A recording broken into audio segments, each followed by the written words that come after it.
Hey everybody, this week's Torah portion is Parshas Behar and Bechukotai. It is another double portion, very beautifully, and it is the end of the third book. And one of the laws in this week's Torah portion is a law called Lo Sonu, which means that a person is not allowed to financially aggrieve another person. But not only that, even if somebody financially damaged you, you cannot turn around and try to get your money back by financially damaging them. So the mitzvah is that not only can you not hurt somebody, but even if they hurt you first, you should not hurt them back. Now that's a very high standard to have. But the Torah very beautifully hints to us how we can overcome this innate nature to want to do to others what was done to us, at least financially, to get our money back. When it says the words lo sonu, you shall not damage somebody or aggrieve somebody, the words are in the plural. Now, it doesn't really make sense that it's in the plural because one person is doing to the other after the first one did to them. So why is it in the plural? So a very interesting explanation I heard in the name of a Rabbi Manuel was that the reason it's in the plural is because really anytime somebody does something wrong to another, there are two beings being affected. One is the person that you're damaging, but another is their parent. And by their parent, what I mean is their God. Because every person is really a child of God.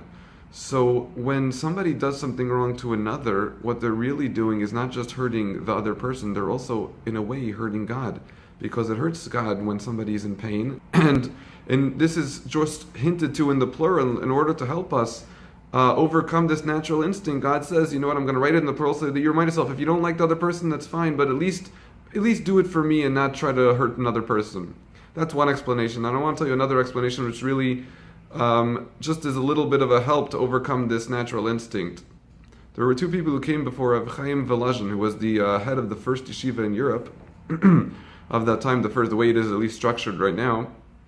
And they were arguing over a financial matter. This one said, I'm right. This one said, I'm right. And he said, you know what? Let's ask the ground and see what the ground says. Now, they were a little bit puzzled. It didn't seem like a very normal thing for such a holy, smart, wise individual to say, let's ask the ground. But sure enough, he put his head to the ground and put his ear as if he was listening to what the ground was saying. And the two men were sitting there puzzled, trying to figure out what in the world is going on. So he gets up and they both say to him, so what did the ground say? So he said, well, the ground said that this one says he's on top and he's right.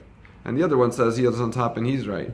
But really, at the end of the day, I'm going to be on top of both of them. So what does it make a difference over this measly little $100 bill? And really, that's what the message he was trying to convey to them was that ultimately, very, very few fights last for eternity.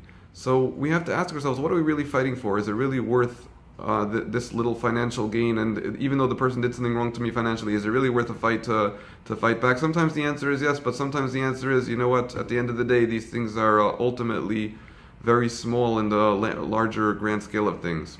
On behalf of Makarave, Shabbat Shalom.